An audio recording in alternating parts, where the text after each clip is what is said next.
भारत में इंटरनेट क्रांति का नया दौर शुरू हो गया है। एक समय था जब इंटरनेट सिर्फ केबल नेटवर्क या मोबाइल टावरों तक सीमित था, लेकिन अब उपग्रहों के जरिए इंटरनेट देने का खेल शुरू हो चुका है। एलन मस्क की कंपनी स्टारलिंक इस क्षेत्र में सबसे आगे है, जो पृथ्वी की निचली कक्षा में सैकड़ों छोटे छोटे उपग्रहों के जरिए हाई स्पीड इंटरनेट मुहैया कराती है। हाल ही में खबर आई कि रिलायंस जियो ने भी स्टारलिंक के साथ साझेदारी कर ली है। इससे पहले एयरटेल की पेरेंट कंपनी भारती ग्लोबल भी स्टारलिंक की प्रतिद्वंदी कंपनी वनवेब के साथ जुड़ चुकी है। ऐसे में बड़ा सवाल यह है कि भारत के टेलीकॉम सेक्टर में ये सैटेलाइट इंटरनेट वॉर क्यों छिड़ गया है और इसके पीछे की असली कहानी क्या है। भाग 1, स्टारलिंक का भारत में प्रवेश।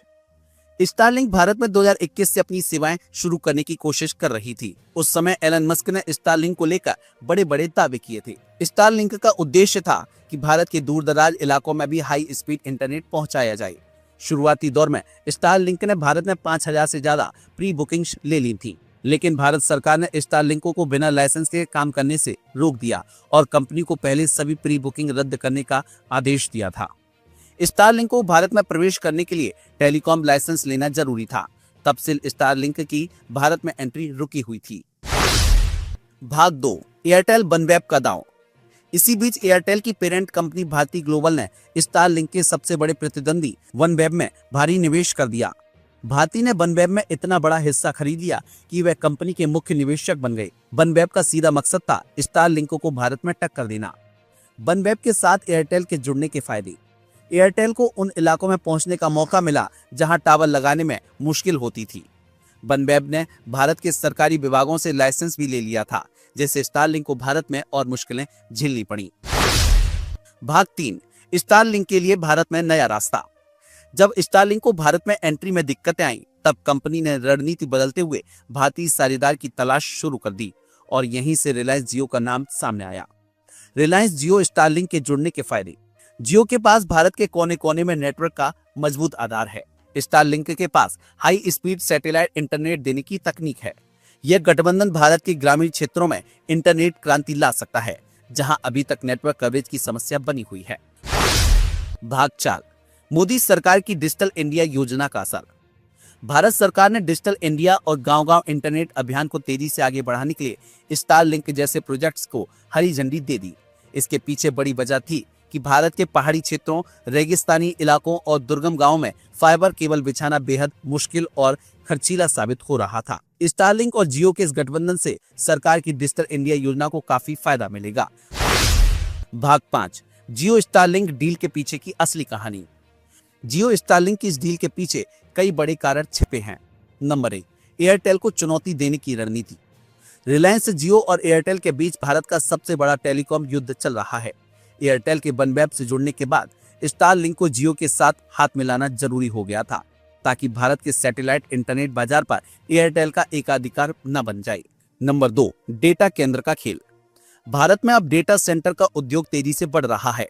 स्टारलिंक और जियो के गठबंधन से पूरे देश में डेटा केंद्र स्थापित करने में तेजी आएगी, जिससे जियो के सर्वर अधिक तेज और सुरक्षित होंगे। नंबर 3, 5G नेटवर्क का विस्तार। रिलायंस जियो पहले से ही 5G नेटवर्क के विस्तार में लगा हुआ है। सैटेलाइट इंटरनेट के जुड़ने से जियो को दूरदराज के क्षेत्रों तक भी अपनी 5G सेवाएं पहुंचाने में मदद मिलेगी। किसे होगा सबसे ज्यादा फायदा? इस गठबंधन के बाद कुछ अहम बदलाव देखने को मिल सकते हैं। ग्रामीण भारत में इंटरनेट क्रांति। सुदूर गांव और सीमावर्ती क्षेत्रों में अब हाई स्पीड इंटरनेट संभव होगा। शिक्षा और स्वास्थ्य क्षेत्र में सुधार। ऑनलाइन क्लासेस और टेलीमेडिसिन सेवाएं उन इलाकों तक पहुंचेंगी जहां अभी नेटवर्क कमजोर है। स्टार्टअप्स को मिलेगा नया प्लेटफॉर्म। छोटे बिजनेस और स्टार्टअप्स को तेज इंटरनेट के नए अवसर मिलेंगे। भाग 7, क्या यह डील भारत के लिए फायदेमंद है? हालांकि जियो और स्टारलिंक की साझेदारी के फायदे तो हैं, लेकिन इसके कुछ जोखिम भी हैं। स्टारलिंक का डेटा अमेरिका स्थित सर्वर के जरिए संचालित होता है, जिससे डेटा सुरक्षा पर सवाल उठ सकते हैं। भारत में पहले ही जियो और एयरटेल का डाटा वार चरम पर है। ऐसे में स्टारलिंक का दखल बाजार में अस्थिरता पैदा कर सकता है। भाग 8, एयरटेल बनाम जियो, कौन जीतेगा ये सैटेलाइट वॉर? अब सवाल उठता है कि भारत में सैटेलाइट इंटरनेट की इस जंग में एयरटेल और जियो में से कौन आगे रहेगा। एयरटेल को वनवेब का साथ मिला है, जो पहले से ही भारत में लाइसेंस लेकर काम कर रही है। जियो को स्टारलिंक जैसी मजबूत टेक्नोलॉजी का फायदा मिलेगा, लेकिन स्टारलिंक को अभी भारत में लाइसेंस प्रक्रिया पूरी करनी होगी। भाग 9, किसका भविष्य है उज्जवल। जियो, स्टारलिंक और एयरटेल वनवेब की इस होड़ में भारत के उपभोक्ताओं को सबसे ज्यादा फायदा होने वाला है। ग्रामीण क्षेत्रों में हाई स्पीड इंटरनेट का सपना साकार होगा। जियो और एयरटेल के बीच चल रही प्रतिस्पर्धा के कारण डेटा दरें और अधिक सस्ती हो सकती हैं।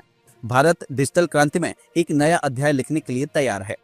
आने वाले दिनों में देखना दिलचस्प होगा कि सैटेलाइट इंटरनेट वॉर में बाजी किसके हाथ लगती है, अंबानी का जियो स्टारलिंक या एयरटेल वनवेब का मजबूत नेटवर्क। तो क्या यह डील भारत में इंटरनेट क्रांति का नया दौर शुरू करेगी या इसमें छुपा है कोई और बड़ा खेल। भाग 3, भारत में इंटरनेट बाजार का परिदृश्य। भारत का इंटरनेट बाजार दुनिया के सबसे बड़े उपभोक्ता बाजारों में एक है। जियो और एयरटेल पहले ही मोबाइल नेटवर्क क्षेत्र में एक दूसरे की कड़ी टक्कर दे रहे हैं। भारत में इंटरनेट बाजार के आंकड़े। भारत में 85 करोड़ इंटरनेट यूजर हैं। ग्रामीण क्षेत्रों में 40 करोड़ से अधिक लोग अब भी तेज इंटरनेट सेवाओं से वंचित हैं। डिजिटल इंडिया अभियान के तहत सरकार भी इंटरनेट सेवाओं के विस्तार पर जोर दे रही है। स्टारलिंक और वनवेब की एंट्री इस डिजिटल क्रांति को और तेज कर सकती है। भाग 4, जियो स्टारलिंक की रणनीति, ग्रामीण भारत पर फोकस। रिलायंस जियो का लक्ष्य है कि वह उन क्षेत्रों में अपनी मजबूत पैठ बनाए जहां तक इंटरनेट सेवाएं सीमित हैं। स्टारलिंक के सहयोग से जियो अब छोटे शहरों, गांवों और पहाड़ी इलाकों में अपनी सेवाएं पहुंचा सकता है। स्टारलिंक के फायदे। नंबर 1, बिजली कटौती वाले क्षेत्रों में प्रभावी। स्टारलिंक का इंटरनेट सेटअप और ऊर्जा और बैटरी के जरिए भी काम कर सकता है, जिससे यह बिजली संकट वाले क्षेत्रों में भी उपयोगी साबित होगा। नंबर 2, तेज इंटरनेट स्पीड। स्टारलिंक 300 Mbps तक की स्पीड देने में सक्षम है, जिससे स्ट्रीमिंग, गेमिंग और वर्क फ्रॉम होम जैसी गतिविधियां आसान हो जाएंगी। नंबर 3, सुरक्षित नेटवर्क। स्टारलिंक का सिग्नल जियो के मौजूदा नेटवर्क से सुरक्षित तरीके से जोड़ा जाएगा, जिससे डेटा प्राइवेसी सुनिश्चित की जा सके। भाग 5, राजनीतिक और व्यावसायिक समीकरण। जियो स्टारलिंक और एयरटेल वनवेब की इस टक्कर के पीछे कई राजनीतिक और व्यावसायिक समीकरण भी हैं। डेटा सुरक्षा का मुद्दा। स्टारलिंक एक अमेरिकी कंपनी है और डेटा की सुरक्षा को लेकर भारत सरकार की कड़ी नजर रहेगी। निवेश और आर्थिक समीकरण। जियो और एयरटेल दोनों के बीच निवेश को लेकर प्रतिस्पर्धा तेज हो गई है। चीन का प्रभाव। भारत में डेटा सुरक्षा को लेकर चीन की कंपनियों को लेकर सतर्कता बरती जा रही है। ऐसे में जियो स्टारलिंक का गठबंधन भारत अमेरिका संबंधों को भी प्रभावित कर सकता है।